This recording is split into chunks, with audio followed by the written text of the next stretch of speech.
அகில இந்திய forward black கட்சியின் நிறுவன தலைவரில் ஒருவரான தேசிய தலைவர் பசும்பொன் முத்துராமலிங்க தேவர் அவர்களுடைய வாழ்க்கை வரலாறை திரை காவியமாக எடுத்த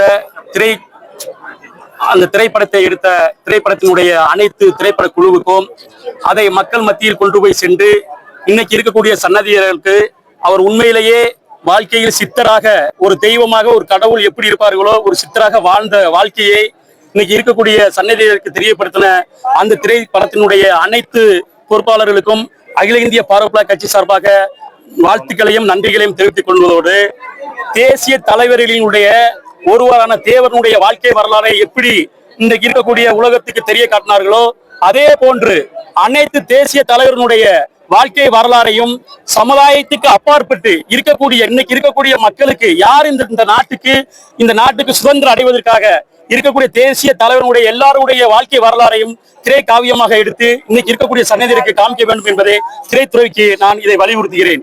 அதோடு இன்றைக்கு இருக்கக்கூடிய அரசாங்கம் நமது பசும்பொன் முத்துராமலிங்க தேவனுடைய ஜெயந்தி விழாவில் அங்கே வரக்கூடிய பக்தர்களுக்கு அங்கே வந்து வெயிலிலே தங்கி செல்வதற்காக ஒரு மணிமண்டபம் அமைத்து கொடுத்தார்கள். அதே போன்று இந்த வருஷம் ஜெயந்தியில் தமிழக முதல்வர் அவர்கள் அங்கே ஒரு கல்யாண மண்டபம் அமைத்து தரப்படும் என்று அறிவிக்கப்பட்டிருக்கார்.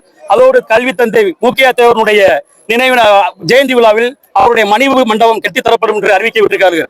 அதே போன்று மாமன்னர் மருது சகோதரர்களுடைய சிலையும் நிறுவப்படும் என்று அறிவித்திருக்கார்கள். நான் சொல்கிறேன், இன்றைய முக்குலத்தோர் சமுதாயத்துக்காக இன்றைக்கு இருக்கக்கூடிய முதல்வர் அவர்கள் எண்ணற்ற செயல்களை செய்திருக்கார். அதற்காக நாங்கள் அகில இந்திய பார்வர்ட் பிளாக் கட்சியின் சார்பாக மனமாற நன்றிகளை வாழ்த்துக்களையும் தெரிவித்துக் கொள்கிறோம். நன்றி, வணக்கம், ஜெய்ஹிந்த்.